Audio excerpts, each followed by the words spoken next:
Russian President Vladimir Putin has travelled to Tehran to meet his Iranian and Turkish counterparts in what is his second trip abroad since invading Ukraine. Now, as one of Moscow's few remaining allies, President Putin says that relations with Iran are strong. The conflict in Syria, grain exports and the war in Ukraine are set to dominate talks. The meeting comes amid Turkey's plan to launch a new military operation in northern Syria. President Erdogan says Ankara and Tehran should continue to fight against terrorist organisations in solidarity. That's a quote. The two countries will also increase trade to the sum of some 29 billion euros. Well, for more on these talks, let's cross over now to Istanbul, where Ambassador Matthew Bryser, a board member for the Jamestown Foundation and a former White House official, joins me now. Ambassador, great to have you back with us on the programme. Now, this is a very multifaceted meeting, I suppose, because on the face of it, we've got these leaders talking about the Astana process for a peaceful end to the war in Syria. That's been going on for a very long time. But now we're hearing that Turkish President Recep Tayyip Erdogan wants to launch another incursion in northern Syria. Russia and Iran have previously said that's not something that they would be behind. They're not very happy about it. So do you think at this particular meeting they'll be able to, I guess, walk President Erdogan back from the brink on this? That's the key question. I think President Erdogan's quite determined, but he's also, typically Turkish great negotiator. So he's looking for some other things at the table. He's looking for, as you just said, the increase in trade volume. I think he might be interested maybe in moving natural gas from Turkmenistan across Iran and into Azerbaijan and Turkey. So maybe he's in a bargaining mood, but he seems sincere in his conviction that Russia has not lived up to his promises from a couple of years ago to clear out northern Syria from the YPG, which Turkey views as a terrorist organization, so that Turkey can establish what President Erdogan calls a safe zone that will allow some hundreds of thousands of refugees currently in Turkey to return to Syria. So I suppose much depends on the outcome of the negotiations.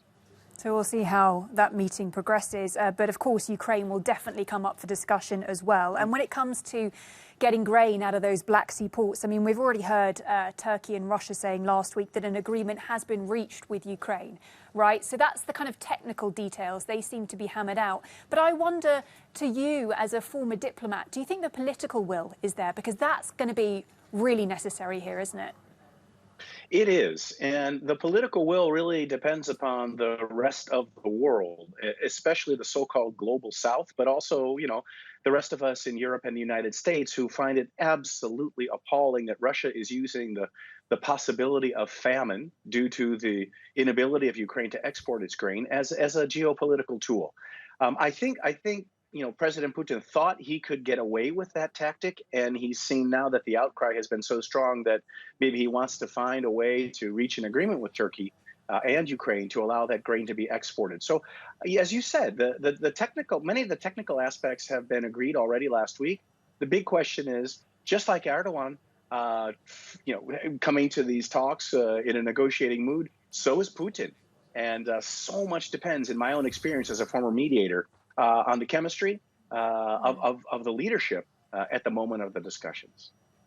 Well, you mentioned food as a weapon of war there, as one of the bargaining chips that's being used in this conflict. Another one of them is, who will supply weapons? And we've heard recently reports coming from the Pentagon of Iran potentially supplying Russia with drones, according to US intelligence, which could potentially be used in Ukraine. My question is, though, what would be in it for Iran? Why would closer ties be tempting with Russia at this present moment?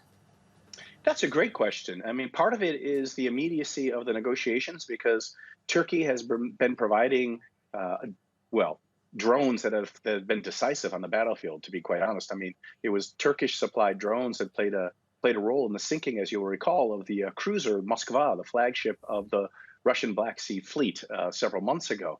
And so maybe Iran and Russia are sending a message to President Erdogan that, hey, if you want to play the drone game, we can do it too. But at the same time, I think it's clear that Russia and Iran are forming an axis that is aimed at weakening the United States and its European allies. And Iran sees, and this has been going on for a long time, by the way, so Iran sees Russia as a natural partner used to be on natural gas exports. I think Russia and Iran about 15 years ago were trying to create a natural gas export cartel. And now, it's Russia and Iran at this meeting against the NATO ally Turkey. So it's in Washington, I think people misperceive that Turkey is somehow cozying up to Russia and Iran. But there is a real element of tension between Russia and Iran on one side and Turkey on the other. And that's playing out with the drone issue that you just raised.